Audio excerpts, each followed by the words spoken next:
On this week's 51%, we recognize Women's Equality Day and speak with Noreen Farrell, Executive Director of Equal Rights Advocates, about just where gender equality in the U.S. stands after the fall of Roe v. Wade. People should be engaged in their employers. Do they really support working families? Do they really support reproductive choice? Also, Serena Williams is making one last stand at the U.S. Open before calling it a career. We'll look back on her tennis legacy. I'm Jessie King. It's all up next on 51%. I was standing around like one of those girls I had seen in a movie. The whole world was a movie back then. I had my sunglasses on, I wanted to be seen without seeing shy Lolita. I wasn't really in it, I didn't really get it. You're listening to 51%, a WAMC production dedicated to women's issues and experiences. Thanks for joining us. I'm Jessie King. August 26th is Women's Equality Day, commemorating the adoption of the 19th Amendment to the U.S. Constitution that granted women the right to vote in 1920. We've talked a lot about the various women's rights movements and figures in American history over the past few months.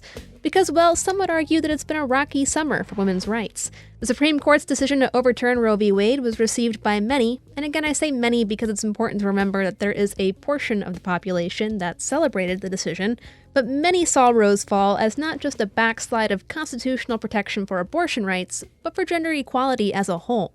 This Women's Equality Day may just have some people wondering, more than in years past, just how equal are we? It's certainly a question I asked our main guest today. Noreen Farrell is the Executive Director of Equal Rights Advocates, a nonprofit legal and advocacy organization that has been fighting for social justice, specifically through the issues that impact women, taking on cases related to unequal pay, sexual harassment and assault, and more since 1974. For Farrell, Women's Equality Day is a day to look back and be thankful for the progress of the past 102 years, but it's hardly a day of rest. It's a day in the year. It's a barometer for us to think through what progress have we made, what's the unfinished business of the movement, and for us to really spur people to take action for next steps. Where do you see things standing? Where are we, and how are we doing as a nation in terms of gender equality? I think as a country, I would say that we're at a crossroads when it comes to gender equality. I mean, there's no denying the progress that's been made since 1920. But I think the measure needs to be, are women in all spheres where decisions are made? Are we entering those spheres with the benefit of an equal education that's free of harassment and violence and discrimination? Are we not only surviving, but are we all thriving? Are we building and exercising our political power? And are we really advancing gender justice at all its intersections of gender identity, of race, disability, age, sexual orientation, ethnic origin? And I think on those measures, I would say that we've made the most progress, I think, in terms of basic anti-discrimination laws like Title IX, which prohibits sexual harassment in education and sex discrimination, and Title VII, which makes those same protections in the employment sphere. And I think that we've seen access in terms of the first of women in all spheres, but I don't think that we have the numbers that we need to influence all spheres. And then certainly on all the other fronts, you know, we see the most progress for highly paid white women, but not for women of color, immigrants, gender non-binary, and transgender students and workers. We actually are seeing backslides in progress. And so I think all of this was exacerbated and really revealed by COVID-19, which laid bare, I think, systemic inequities. But I think it's really presented some devastating clarity about the work ahead and greater recognition of that from a broader set of people in the country, which makes our job a lot easier as advocates and equal rights advocates. What do you consider, I guess, some of the biggest threats or barriers to gender equality right now? I know that as we, made our way through COVID-19, a lot of people were looking at, labor statistics, which of course were, very troubling, with over 1 million women, at any given time leaving the workplace, women of color and others not coming back at the same rates. But we at Equal Rights Advocates decided that we wanted to kind of get beyond those stats and actually listen to what people are experiencing right now. And so we did a a really compelling study in 16 cities across the country of Black and Latinx family breadwinners, mostly women. And we asked them, what are they experiencing? And I think that those answers really sort of fill out my sense of our biggest challenges.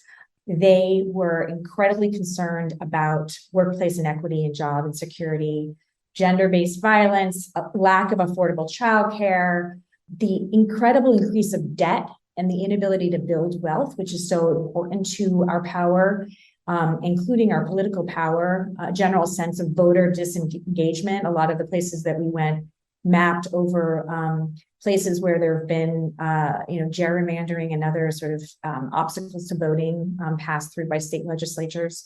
And then it all sort of came to a head with the overturn of Roe v. Wade, which, effectively deprives women the choice of whether and if to have children in this context of lack of support for women, and particularly working mothers.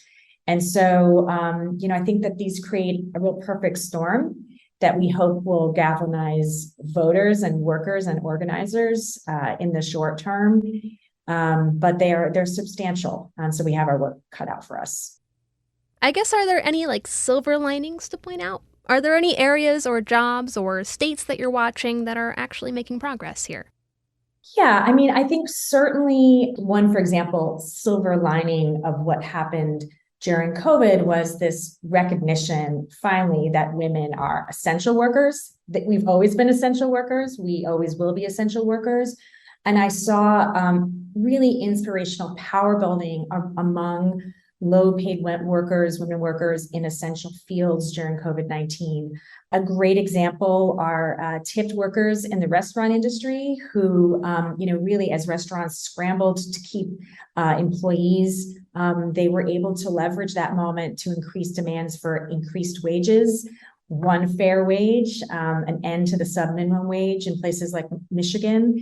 So I think there were certainly opportunities about the power and the necessity of women workers during COVID-19 that we were seeing leveraged. But, unfortunately, we have such a stalemate in Congress that really the rights and the power of women and gender non-binary, non-conforming people depend on their zip code. And, I don't think there's any greater example of that than what we're seeing in terms of the Supreme Court's decision on Roe v. Wade. And the action will be in the states to protect that fundamental reproductive justice rights. And I think that we're seeing surprises in places as far as that goes, places like Kansas and others that are quickly moving for constitutional amendments guaranteeing abortion access. I think there's going to be a lot of surprises at the state level and a lot of opportunities as we sort of face this mounting threat at the federal level. I was going to ask, the overturning of Roe v. Wade was certainly seen as a big step backward by some. And so, I was going to ask whether you were surprised by that decision and where, I guess, you see the debate over abortion and reproductive rights going forward. Well, I wasn't surprised by the decision itself because it flows from, 5 decades of work by the Christian right to really erode reproductive choice and other gains by women that allow us to stay in the workforce and with progress and autonomy. But even as, I'm a seasoned litigator, I've been before the United States Supreme Court. I myself was jolted by the reality that our hard-earned rights are very tenuous. Under no circumstances should they be left to a single vote in the wrong direction on the U.S. Supreme Court. And so when people ask me, why are you passing state laws when the federal law is great? Why are you in the court on that issue when the Constitution will protect us? Why are you so passionate about voter power and an active democracy, when we already have good electeds who are committed to gender justice? And I think it's because we have to be vigilant on all fronts at all times. And it's clear we can no longer rely on the U.S. Supreme Court to protect basic constitutional rights. So for us and for the movement, it is back to the states. Of course, we will continue to call upon Congress for federal legislation. But, as we look at, what's happening now and, what likely will be a similar case after the midterms, The action is in the states, which is both terrifying and exciting because there are so many states and there's so many forces that affect politics in the states. But we are looking at not just sort of the movement of state constitutional amendments to protect choice, but also litigation in the courts to protect existing abortion access bills. We're also heartened by steps being taken by corporate America to, make sure that women have reproductive choices through their own employment policy, travel funding for those who need access care.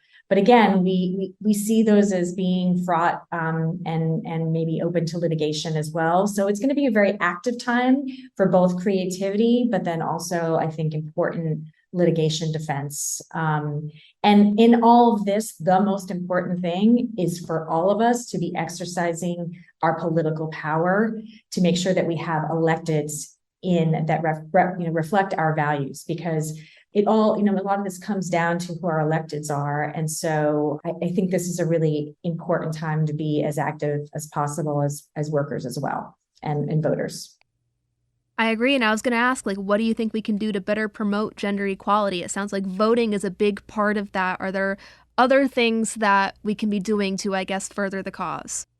I think that voting is obviously essential, but to the extent we can, we need to be continuing to collect data on the impacts of the Dobbs decision and other repressive legislation against transgender youth, et cetera, so we can be documenting the impacts and the harms on people just like you and me and our friends and our families and our communities. I think that's going to be really important so that we combat myths about what these bills and what these kinds of judicial actions do to our ability to work and care for our families.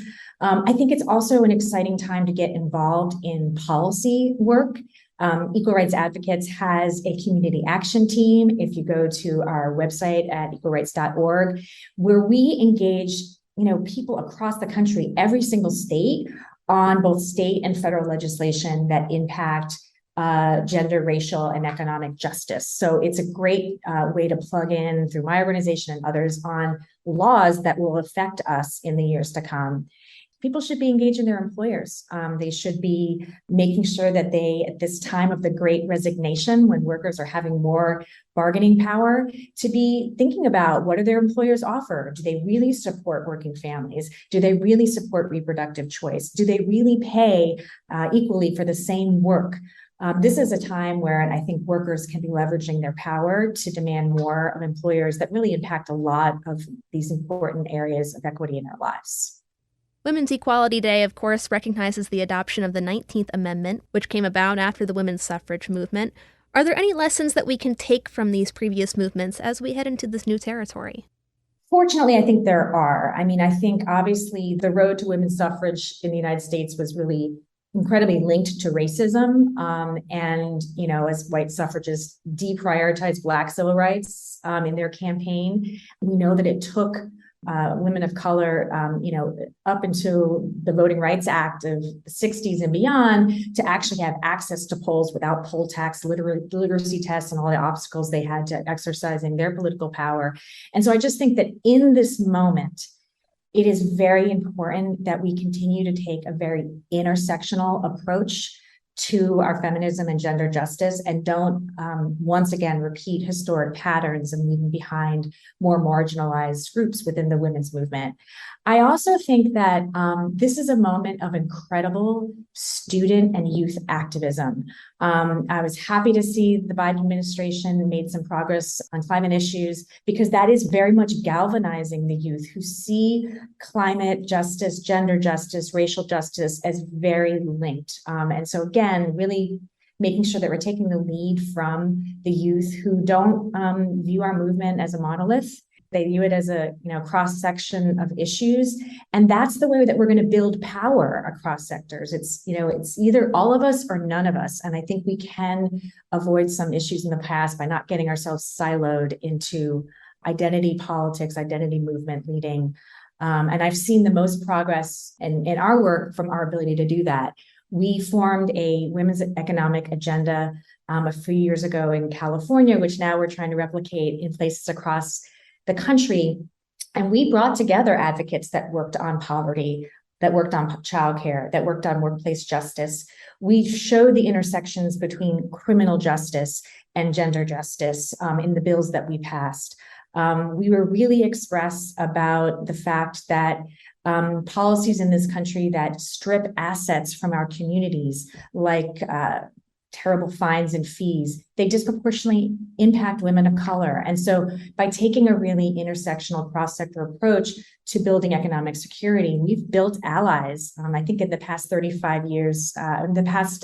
years, we've passed 35 bills and that are being replicated in dozens of states across the country by just taking that approach of getting out of our silos and building power together. On that note, I think it's important to point out that the conversation around gender as a whole is changing. Do you see a more gender neutral, or I guess maybe gender inclusive stance playing out in these efforts and debates more going forward?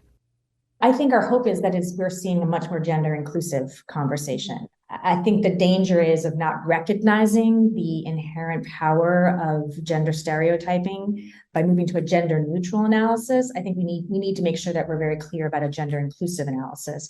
And that is obviously, inclusive of people across all gender identities, but especially those who've been marginally, historically marginalized, like women, gender non-binary, gender non-conforming, transgender people. And so for historically women's rights organizations, quote unquote, like equal rights advocates, we're making that transition, intentionally, wholeheartedly, and we're making sure that everyone can see themselves, including men, in our gender justice work, because it's only when we can see all of us in the ways that gender can be used against certain parts of our community that I think we make the most progress. So I would say more towards a gender inclusive movement and less of a gender neutral one. Well, Noreen, thanks so much for taking the time to speak with me. That was all the questions that I had for you, but for those who don't know, what is the ERA strategy? What kinds of work are you doing, and what are the programs and services that you offer? Well, we've been at this for almost 50 years, and our core strategy has really been a comprehensive approach. So we have a national helpline. We provide direct services that help us keep our finger on the pulse of trends across the country. We also represent in litigation and other forms of enforcement workers and students who've been experiencing discrimination and other harms, from like the smallest county courthouses all the way to the U.S. Supreme Court. And we're also the strategic architect of campaigns that are reforming laws across the entire country. I mentioned the Stronger California campaign. We're also partner with hundreds of organizations in a national campaign called Equal Pay Today, where we're trying to close the race and gender wage gap. And most importantly, we're working on movement building. So we have our upcoming Equal Pay Days for women of color, really highlighting the disparities that they experience in terms of pay discrimination. We have Moms Equal Pay Day coming up, Black Women's Equal Pay Day, Native Women's Equal Pay Day, and Latina Equal Pay Day in the next couple of months.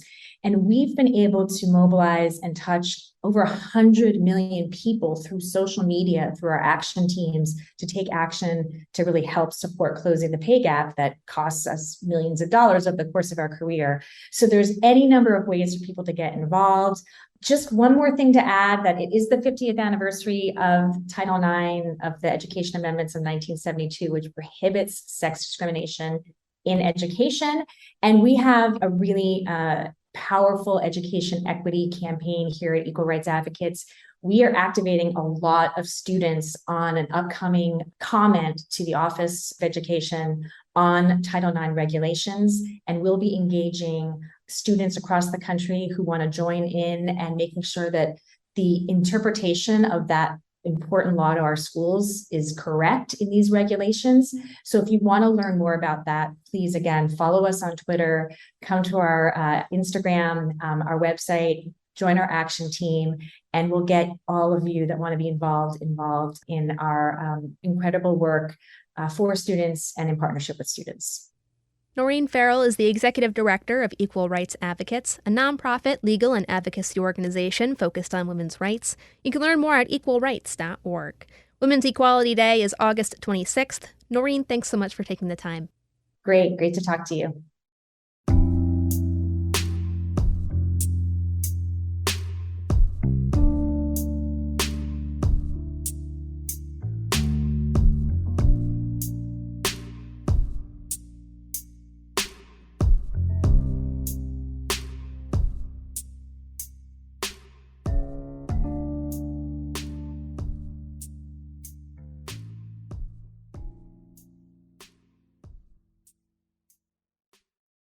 We're going to switch gears now to talk tennis. The U.S. Open is currently underway. As of this taping, we're still working through the qualifiers, but the first official round is coming up fast.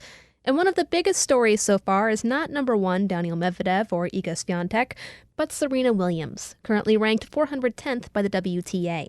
Now, Williams being a big draw at the U.S. Open is not necessarily surprising. She's won in New York 6 times over the course of her career, but this Grand Slam is expected to be her last. In a Vogue exclusive earlier this month, the American tennis legend said she was, quote, evolving away from tennis to pursue other opportunities, namely growing her family. At 40 years old and with 23 Grand Slam singles titles, Williams is hanging up her racket in the very spot where she won her first tournament in 1999. Game, set, and championship. Williams. I mean, it's hard to forget that. So that's the memory. And then the other one would be when they first played Venus and Serena, like prime time in the finals. And that just electrified sort of the women's game even more so, I believe. You know, took it to a whole other level, the two Williams sisters. Ahead of this year's tournament, fellow tennis legends and analysts John McEnroe and Chris Evert held a press conference to discuss the Open and reflect on Williams' retirement. McEnroe says he has many fond memories watching Williams dominate on the court. He insists his portrayal in the 2021 film King Richard, in which he appeared to dismiss the young Williams sisters, was inaccurate. Calling her an icon of icons, McEnroe says Williams changed the game. The first person I saw be really aggressive consistently was Monica Seles in the women's game. We're just attacking the ball and just overpowering people. Serena took it to that next level because she had this greatest serve ever, you know, better than a lot of guys, you know, unbelievable. You know, I would compare her in a way, the way she changed it to, you know, Steph Curry in a way, because Steph Curry's changed the basketball game. Everyone's shooting 3-pointers, but no one does it as well as him. You know, people try to match the power, but it took 20 years, basically, the better part of 20 years. And also, Serena's not 19 or 18, she's 40. It took that long for really people to catch up to her where they can match her. For me, she's been, you know, very inspirational off the court. I mean, on the court, it's obvious. Those are the tangibles. Her record, her ranking, I mean, that's all obvious. But the intangibles, the fearlessness in her has really impressed me. The fact that she has never set any limits. She has so many platforms, from the body shaming to working moms to women of color and just empowering women. I mean, I think that message off the court to me and to maybe millions of people is more powerful than even what she's done on the court. Evert notes that Williams has always done things her own way, making her a profound role model for female athletes, women of color, and athletes in general over the course of her career. Williams was never afraid to show her strength, stand out, or, like her male counterparts, get heated on the court. Consider, for example, her on-court clash with officials at the U.S. Open in 2018. She was even bold with what she decided to win in, with a fashion lineup that included statement jewelry, denim, neon dresses, and of course the cat suit. In 2017, she won the Australian Open while 2 months pregnant with her daughter Olympia, and while she hasn't snagged another Grand Slam since, she's made it to the finals multiple times, constantly pushing to match that record of 24 major singles titles set by Margaret Court. Together with her older sister Venus, the Williamses have drawn crowds and dominated tennis headlines for decades. Venus Williams, it should be noted, is a force of nature in her own right, with 7 Grand Slam titles under her belt. She will also be at the U.S. Open this year, and while she hasn't mentioned any plans to retire, McEnroe and Evert say they wouldn't be surprised to hear a similar announcement from Venus soon. Which leaves tennis, the sport, with a somewhat nerve-wracking question down the line. What are they going to do without the Williams sisters? Ooh, that's a good question. You know, like Tiger Woods not playing on the golf tour. It's like a half or whatever. That's certainly something that's concerning Steve Simon and others, and everyone actually, because we play a lot of tournaments together. So that's definitely a big issue. We need to do a better job promoting these up and coming players. Obviously, we've been saying that for 30, 40 years. And clearly, there's going to be a huge void that's going to be tough to sort of overcome in the short term. We all know that life goes on and they keep playing, and hopefully eventually there's other superstars that come along. But at the moment, you're absolutely right that it's going to be almost impossible, if not impossible, for the moment to be able to fill those shoes.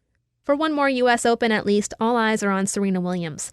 Williams is set to play number 80 Danka Kovinic of Montenegro in the first round, with the possibility of facing number 2 Annette Kontaveit in the second. Evert and McEnroe say it's unlikely we'll see Williams clinch that record-matching 24th Grand Slam, or advance beyond the first 2 rounds even. Williams is just 1-3 this season. She's struggled somewhat since suffering a torn hamstring at Wimbledon last year. But you never know. Evert says the crowd will certainly be on her side. She's not playing that badly. I mean, I thought that last tournament, she looked better than the tournament before. I mean, she's gradually getting better, and supposedly she's moving better now. And I mean, every week that she has to train is an added bonus, because she can get up to that, 80% level, I think, pretty quickly. The problem is the field. The problem is everybody else is getting better too. I mean, when you look at the way Coco's playing, Madison Keys, Halep, Jabeur, I mean, I just think there's so many. Raducanu, she's stepped it up. I just think there are a lot of good players out there now who, number one, aren't intimidated by her. Number two, know that she's not at her best. It's going to be tougher to get to that second week. While this might be her last tournament, it's clear we haven't seen or heard the last of Serena Williams. Evert says she's excited to see what she does next. As for advice, as someone who also retired at the U.S. Open in 1989, Evert hopes Williams soaks in every second while she can. Is there any way I would have liked it to be different? It was so different in that day. I mean, it's like I just waved and walked off the court, and that was it. I kind of avoided the issue of how I really felt about retirement, how it had been my whole life, and the feelings and emotions. I kind of avoided it the way I always, I just put everything aside and I went out there on the court with trying not to really think about anything, having any distractions. So I guess I wish I would have been a little more in the moment and a little more engaged in the moment.